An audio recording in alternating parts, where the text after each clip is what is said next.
tariffs, the cost of housing, more property coming to the market, the cost of renovations versus the cost of buildings. What does all of this mean to you if you are considering selling your home or buying a home here in Los Angeles? Well, national headlines aside, I am about to dive into our monthly market report with all the facts and figures to help you make your decision here today. If you haven't subscribed to my YouTube channel yet, I'm Corrie Sommers, your local Los Angeles realtor. Take a moment to click that subscribe button and bell for updates, and I'll be right back.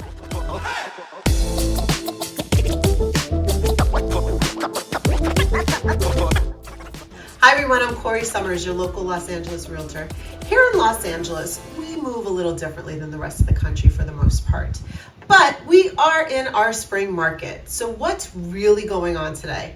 Well, I'll tell you what, for the first time in many months, we had a lot of new inventory enter the market, which really speaks to the pace of things. I know I've been on a lot of different appointments with homeowners considering selling, buyers getting back active into the market. We've seen ups and downs in the stock market, threats of tariffs, and of course, the escalating cost of just living expenses here in this country has been pretty hard. But it feels like there's a little bit of light coming up. We have seen dips in interest rates, but those have also been bouncing up and down like the stock market. So if you time it right, you should be okay. But let's really talk about the facts and figures here in our market. And as you know, I track 5 different components as well as 7 different parts of Los Angeles, both in the San Fernando Valley and the LA Basin. So let's talk about those very first things. Now, first of all, the total number of homes available for sale in Los Angeles County during the month of March for this April's monthly market report was 57,188. Now that was an increase from 49,656 homes. So we definitely saw a significant amount of home inventory enter the market. Let's break this down a little bit. In Toluca Lake, there were 17 homes on the market. In Studio City, it was 174. That was an increase. Sherman Oaks, 238, followed by Encino at 240, going over to Santa Monica at 119, Brentwood 176, and Beverly Hills 137 homes. If you are searching for a home, you can register on my website to browse all the properties that are currently on the market here in Los Angeles.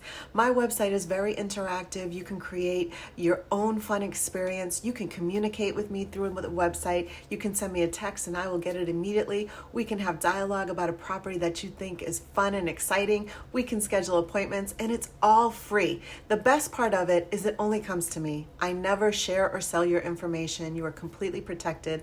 All you have to do is visit CorrieLuxuryHomes.com and set up your free account. Now, if you've seen my monthly market reports before, you know one of the things that we track is the average days it takes for a home to enter into an escrow. That means to have a signed contract for a purchase. And as we go through that in Toluca Lake, it took 8 days, which is pretty short for Toluca Lake. This is an area that normally takes longer. In Studio City, it took 46 days. Sherman Oaks, 23 days. Encino was 33 days, followed by Santa Monica at 19, which was pretty short. Then moving over to Brentwood, that was 40, followed by Beverly Hills at 39. Again, kind of short because Beverly Hills normally takes a bit longer. We're going to discuss the demand. Now, these numbers that I'm about to review speaks to the amount of homes that are currently in escrows in these different areas. So in Toluca Lake, that was 7. In Studio City, 33, followed by Sherman Oaks at 44. Encino at 45, Santa Monica at 26, Brentwood at 29, and Beverly Hills at 14. So not as many homes under contract as there are waiting to sell on the market, but again, we just had a nice surge there of inventory. So let's talk about the inventory now compared to last year at this time. So as far as LA County as a whole, last year in the month of March in 2014, there were 45,146 homes on the market compared to this March with 57,188 homes on the market, which is up 26% from last year. When we look at Toluca Lake last year in 2024, that was 21 homes. This year it's 27 homes. That's up 28%. Kind of small numbers to begin with, though, so that percentage feels pretty big. In Studio City in March of 2024, there was 112 homes available on the market. In Studio City in March of 2025, there was 174 homes on the market. That was up 55%. Followed by Sherman Oaks in 2024 was 152, and 2025, 238, which is up 56%. Followed by Encino, which last year was 153, this year 198, that is up 29%. In Santa Monica in 2024, it was 87 homes. In 2025, 119, that's up 37%. In Santa Monica in 2024, it was 87 homes. In March of 2025 in Santa Monica, it was 119, and that's up 37%. Followed by Brentwood, which last year in 2024 was 121 homes, followed by this year at 176 homes. That's up significantly at 45%. When we look at Beverly Hills, in March of 2024 it was 111 versus March of 2025, 137, which is up 23%. Now, this does tell us a little bit of something, but the other factor, the 5 component that we track every month, is price reductions, because price reductions tend to paint a little bit of a different story.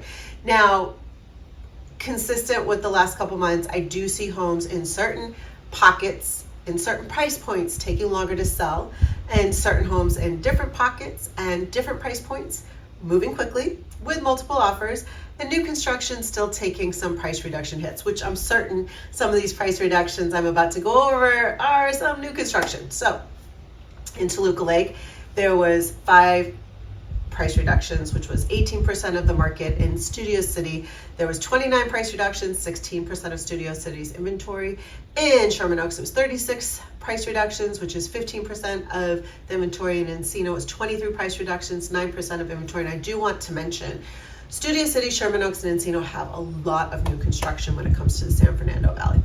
Santa Monica had 8 price reductions, which is only 5% of the inventory. Brentwood also had 8 price reductions, which is 4% of Brentwood's inventory. And Beverly Hills had 12 price reductions, which is 9% of the inventory. In Los Angeles County overall, there was 6,236 total price reductions out of 57,188 homes, which is 10%. So overall, we're still doing pretty well. We are still in a seller's market. We have not transitioned. I know some parts of this country, headlines and news would indicate that those areas have transitioned. We have not yet. So what does that mean for you? If you are thinking of selling, I would move quicker than dragging your feet, because we still are facing some uncertainty, right? We've got a lot of things politically happening. We don't know how tariffs are truly going to affect us. There's a lot of confusion. I see a lot of different stories that, it's kind of like stock market goes up and down, right? Stock market has been going up and down. So as some investors are looking at some of these variations that are happening and some of these uncertainties, pulling money out of the stock market and putting it in real estate is always a wise move when we are facing times that have uncertainties and maybe turbulence ahead. And so if you are considering selling, I would say, again, get on the market sooner than later. If you are considering buying, I would also say do the same, because if we do start to see reductions in interest rates, which we've seen in the last 30 days, we've seen them go down, we've seen them come up, bouncing much like the stock market, more and more people that have been waiting or that are considering moving their money out of the stock market will be your competition. It is always better to purchase a home based on a monthly payment that you can afford. And if interest rates go down, doing a refinance, taking that extra money and saving it, or taking that extra money and paying down on the home. Either one is great. I personally love the idea of being very balanced and diverse, not meaning just having a ton of real estate or just having stock, but having real estate stocks, having life insurance policies, IULs, and then maybe looking at other things like annuities and bonds, but just overall. Of course, there's also other ways to invest money and grow money, but a totally different topic. If you are considering selling your property, if you're not sure if you need to do some updates, if you want to make sure that your home does not appeal to investors, please take a moment to get on my calendar for a quick 10-minute call so that we can schedule some time to take a look at your property, go over things together, and discuss how I can position you to get the most money for your home. And if you are in the market for buying a home, let's have a chat. Thank you guys so much for watching. If you have not subscribed to my YouTube channel yet, take a moment to click that subscribe button at the end and a bell for updates because I do update with videos weekly. See you guys next time.